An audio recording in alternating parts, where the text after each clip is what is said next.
Here's Luke Willson with another edition of Luke Who's Talking. Here's the former NFL tight end. And Luke, you spent time in camp with the Ravens. I thought it was interesting what Josh Allen just said there.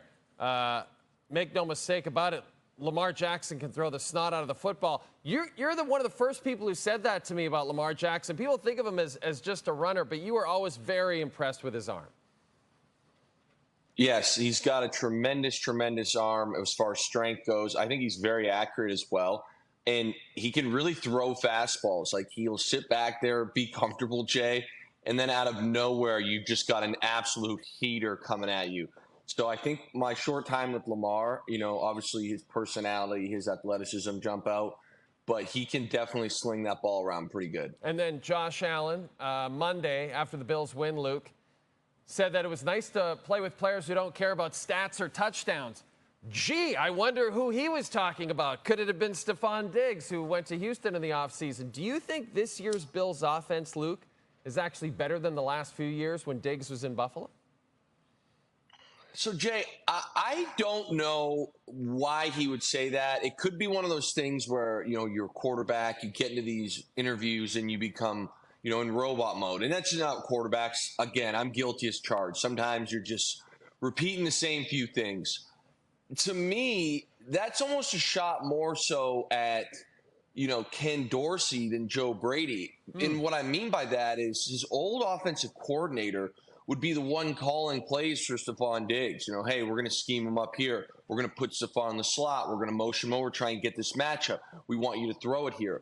I would find it very hard to believe that Josh Allen was going into games on Sunday saying, hey, it's not really about winning.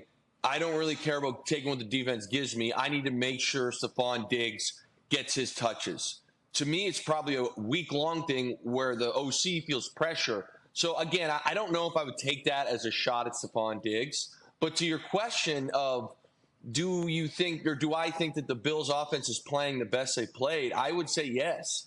And it obviously starts and ends with Josh Allen. But right now, I think what they've done, too, which is going to make them very hard to prep for, is they've really shown a little bit of everything on film. Let's start with the run game. James Cook has been dynamite, and this offensive line has really been able to push people around. And then last week against the Jags, especially early in the game, Josh Allen was throwing the football left and right. So again, now picture coming after this team or prepping for the Bills, what weapon do you try and take away? And every guy has played well enough where if you want to focus on Shakir, you've got Kincaid. I still think the rookie Coleman's going to continue to develop. Obviously had a touchdown on Monday night. Josh Allen can still run and scramble and make those off-schedule plays and throws like he's shown. So I think it's by far the most well-balanced. They're executing at an extremely high level, and they're not turning the ball over, which is really making this offense, look incredible. And the Bills are tied with the San Francisco 49ers for the second-best odds to win the Super Bowl after the defending champion Kansas City Chiefs. Here's the issue for the Niners, though.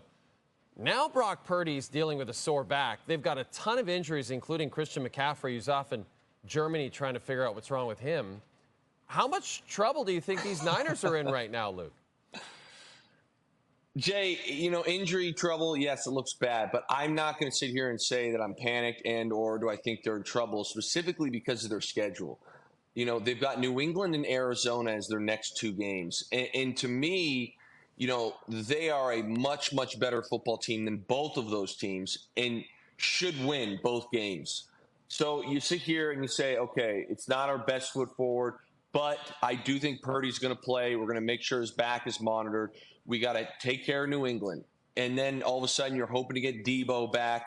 The CMC thing, nobody really knows, but hopefully he comes back relatively soon. I also think they've got to get Brandon Ayuk going. He missed camp. He hasn't been his regular self.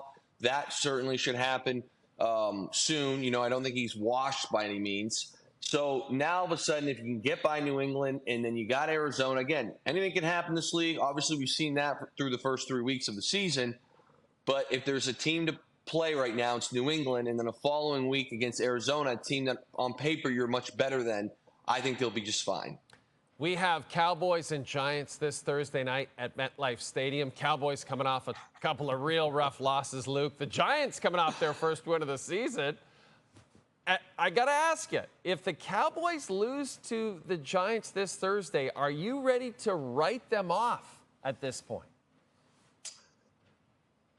No, I'm not. I mean, as we've discussed, Jay, I've hit the panic button already, and I am very, very nervous with this team in the season, specifically because their defense has been atrocious against the run. But if you talking about if they lose, which again you would assume they would not, but if they lose, yes, they're in shambles. There's going to be a lot of things to fix, but it's still early in the season, and I think everybody in that division has some issues. You know, the Commanders have obviously looked great, but they're extremely young.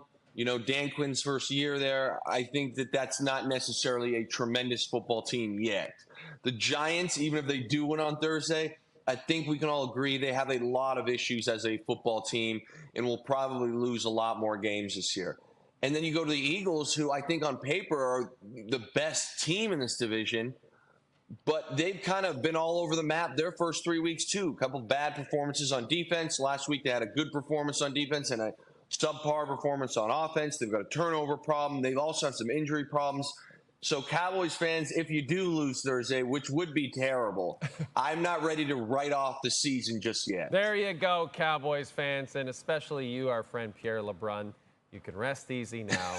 Luke has spoken. And Luke will be speaking after the Thursday nighter. He'll join us on the show right after the game is over. We're looking forward to that. Luke, how you feeling? You feel the Cowboys got this one. They're favored by 5.5. 5.5 is going to be tough, though. They have to stop the run here, Jay. It should be a very interesting game. Can't wait for it. And don't forget, Luke and I will be on right after the game is over. We follow every primetime NFL game this season right here on TSN.